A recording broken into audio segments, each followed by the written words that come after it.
YouTube, Super here with a review of the Mighty Morphin Power Rangers Legacy figures, Waves 1 and 2. I guess that's how to introduce these, I'm not really sure. But our next venture into the Legacy line a while back, about mid-2014, were these Legacy figures for Mighty Morphin, obviously, because that's the only thing the Legacy line knows how to do. And the initial assortment was Wave 1, featuring Lord Zedd, the White Ranger, the Green Ranger, and the Red Ranger with the Dragon Armor. Wave 2 featured the remainder of the Rangers, black, yellow, pink, and blue. These, price-wise, these were really weird. They hit the market at $19.99. Which was kind of strange, because they were marked $14.99, and then eventually the price did go down to the manufactured retail standard price of, or MSRP, whatever, $14.99, and then eventually they weren't selling, and they went down to $12.99 in Wave 1, and then Wave 2 released at the $12.99 price point as well. At most Toys R Us locations, some still charge $14.99 or higher. But the way these were distributed, I'm kind of rambling here, was really strange. Wave 1 was plentiful, for sure. You could find all four of these guys really easy. Wave 2, not so much. Some places either did not get any Wave 2, or only got one selected Ranger. It appeared that Wave 2 was distributed by, like, color case. So, like, my Toys R Us got an entire case of just the Yellow Ranger, while some had just black, or just pink, or just blue. Some stores were lucky enough to get two different cases. Some actually did get all of them. I know Canada and such got all four in plentiful amounts. But not so much the case here. So getting a full set of these was actually quite a bit of a pain, unless you ordered online. But even then, not all four of them were in stock at one time, and it was just a complete pain. But I did manage to finally get a full set of these quite a while ago. I'm just now taking a look at them. But that was quite the introduction. So let's go ahead and just take a look at these one by one. We'll start with Lord Zedd, because he's evil, why not? Before we take a look at Zeddy, I did want to show off the box. This is the Green Ranger box. I selected this only because if you, in the introduction, you noticed that he had the silver stripe on his head. That was intentional. As you see on the box up here, it says, as seen in Power Rangers Dino Thunder. So the green stripe was indeed intentional for this figure.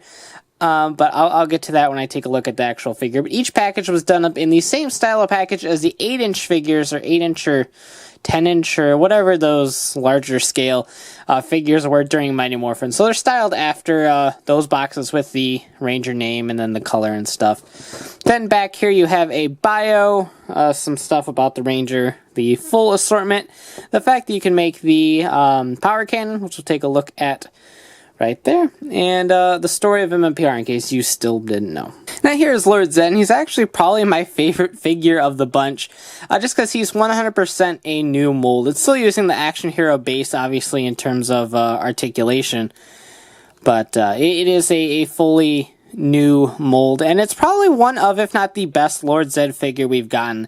We did get the Super Legends one, which wasn't bad, by any means, but considering the Action Hero seems to be a thing that is here to stay, it's nice to have such an iconic villain in that same sort of molding style, since the Super Legend figure is a little bit taller than the Action Hero mold. Now, it isn't without its flaws. Some of the joints are a little bit wobbly. It's not super bad to the point where I wouldn't be able to pose him, but he does like to lean forward a little bit at the slightest touch.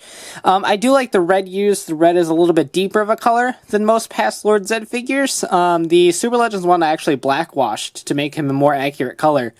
But this one right out of the box is a pretty accurate red, which I really like. They got the blue veins going on through him, which I guess is semi-accurate. I think the veins in the actual show were like a clear tubing, but whatever. And of course the back, more importantly the back, is fully painted, unlike most Lord Zedd figures, even the Super Legends one. So that is always a definite plus. Plus the the silver used is a nice metallic, so it actually it looks very, very good. You do get the Z staff, which could be a little bit longer, but So be it. It's all right, but definitely my favorite of the bunch. It's a nice little Lord Zedd figure. So if you didn't get the Super Legends figure, this is definitely a nice pickup. And even if you did, like I said, it's my favorite of the bunch. And if you have a good amount of action heroes and want some more villains to add to the troop, Lord Zedd's definitely one to pick up. He's probably the easiest one to find, too. He was definitely very plentiful. No one seemed to want to pick him up. Time for the Green Ranger. Definitely going to be the target of a lot of weirdness in this line. Now, this is a legacy line meant to celebrate Mighty Morphin. And so they release a Green Ranger that celebrates Dino Thunder, which I'm perfectly fine with. I don't mind the silver stripe. I'll just say it outright. I don't mind the silver stripe. I think it's awesome kind of update to the Green Ranger design, like a power-up of sorts. So I don't mind the green stripe, or the silver stripe at all. I think it actually looks really cool and adds a lot of flair to the helmet. So I'm a huge fan of it. The silver buckle I can give or take. I mean, his whole thing was the fact that he had a gold buckle. So that I can give or take. You can fix that easily just with some gold Sharpie, just color over it. But the helmet will definitely make some people pass on this. Now, I'm not sure how difficult the heads are on these to remove. I don't think they're horribly difficult to remove, even though I can't seem to get it off. Yeah, I don't want to break it. But obviously, if you wanted the normal, if you painted this and wanted the normal head, you can have the normal Green Ranger action hero from the Super Mega Force line and just replace the heads. The heads outside of the silver stripe are completely identical.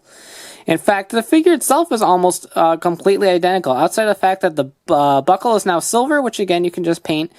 The only difference between these figures is the gold stripes are here, which is actually something I don't think I ever really noticed on the original action hero.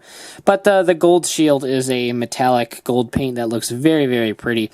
And obviously the dragon dagger is completely painted now instead of just being crappy gold plastic. And it's actually painted quite well for such a small little weapon. I don't know how accurate the scaling is exactly. I think it should be a little bit bigger, but still. So regarding the Green Ranger, if you really want a figure that is representative of the silver stripe, then by all means pick it up. He was also rather easy to find.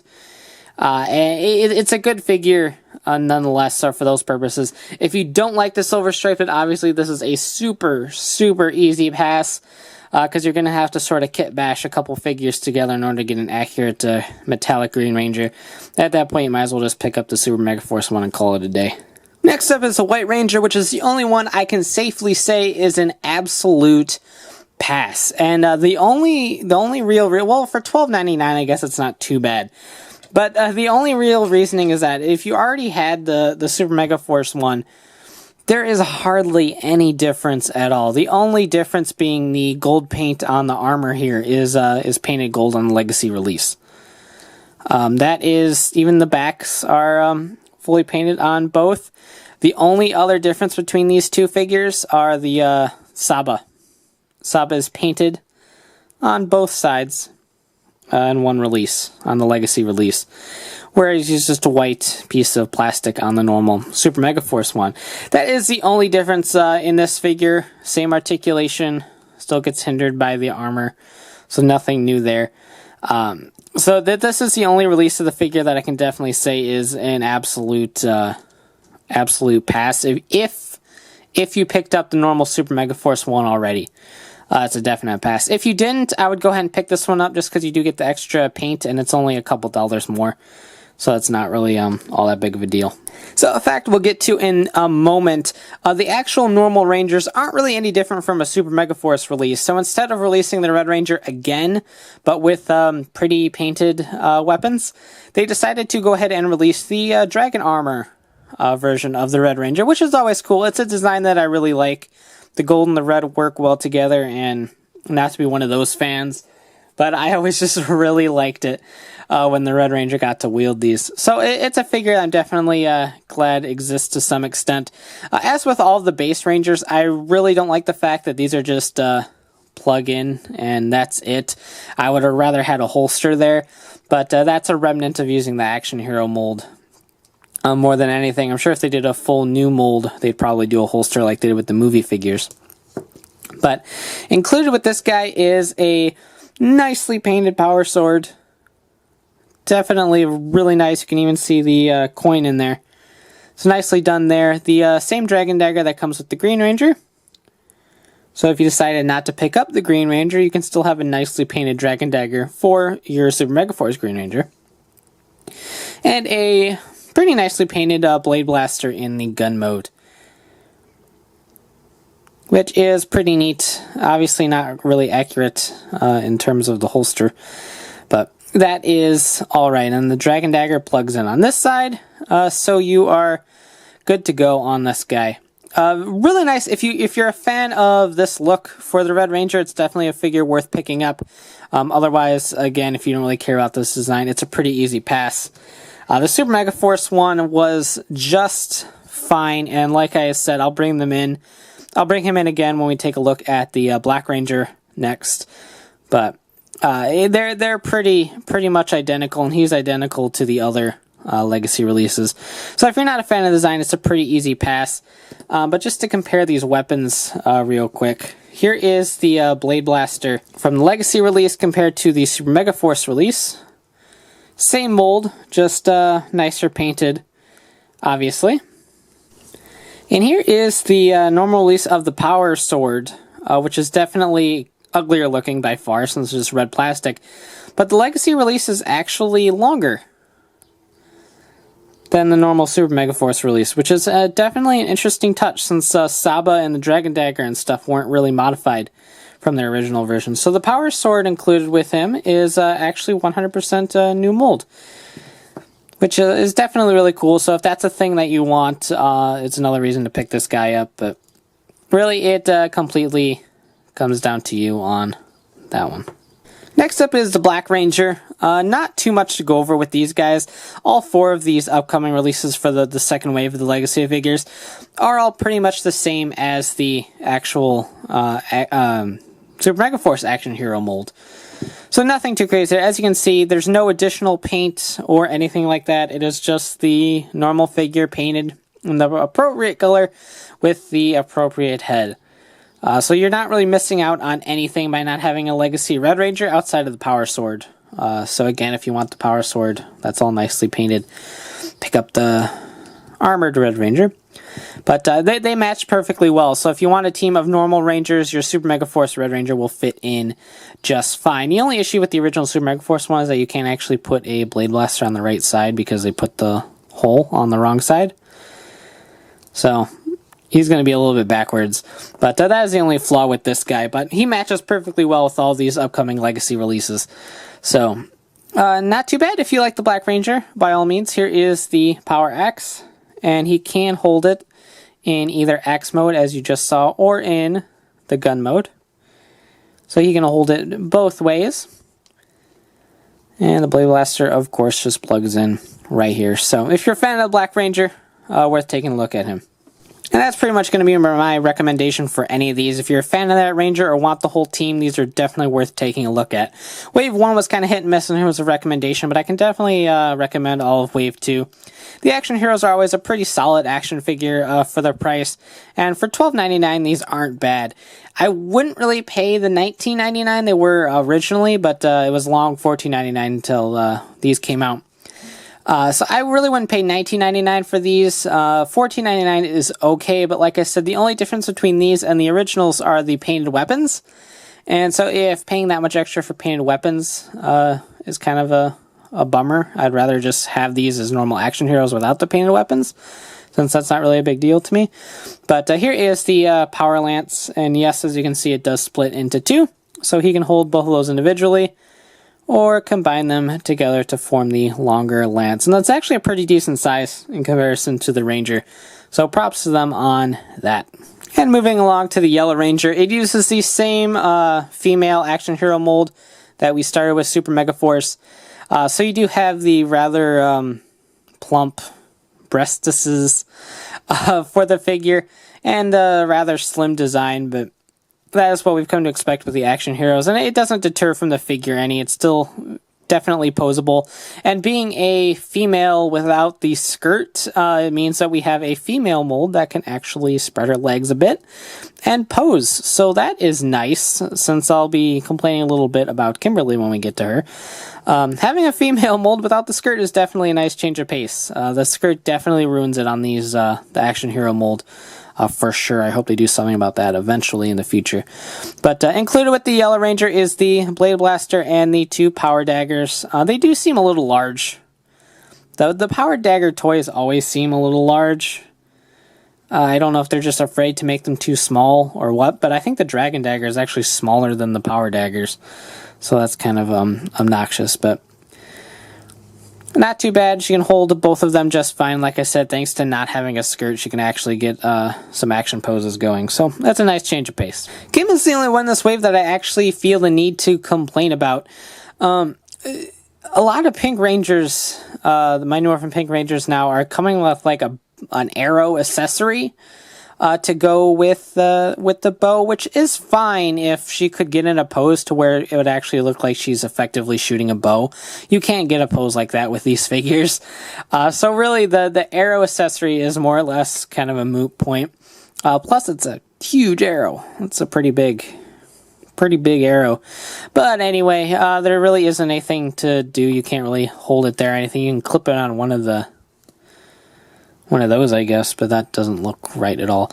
So, ignoring the arrow accessory for now, the power bow itself is nice. I mean, it looks exactly like it does in the show for the most part. So, no complaints with the bow itself, but as with the mold, I was fine with the Yellow Ranger. Yeah, it's a little bit unhumanly slim in some circumstances, but the skirt really kills this mold for sure. You can't really get too wide of a leg spread past that. And you can't get a horizontal or vertical, rather, spread past that. So you're not going to get too many action poses with the Pink Ranger. She just has to look heroic with her bow or something, because that's about all you're going to get with this one, which is definitely a shame. Because overall, I like the mold for sure, but that skirt really needed to be segmented, or kind of the style that the old Disney era figures were, in terms of having them molded into the legs. That's really the only way you're going to get around that. So take your pile of accessories, minus the arrow accessory. You don't need the arrow. Well, not that arrow. We need a certain arrow that's on the CW, but not the little Pink Ranger arrow. So there you have the power cannon. Not too bad. It is definitely wiggly. For sure, because this is just soft plastic for all these weapons. It's not going to hold together like a figure weapon or anything like that. And the clips are pretty weak, so if it falls or anything like that, you're going to have a little bit of problems. But it's not too bad by any means. The Red Ranger can go ahead and hold on to it. He doesn't hold on to it all that well, so it's just kind of flopping around in place. But he can't hold on to it, which looks kind of cool solo, honestly.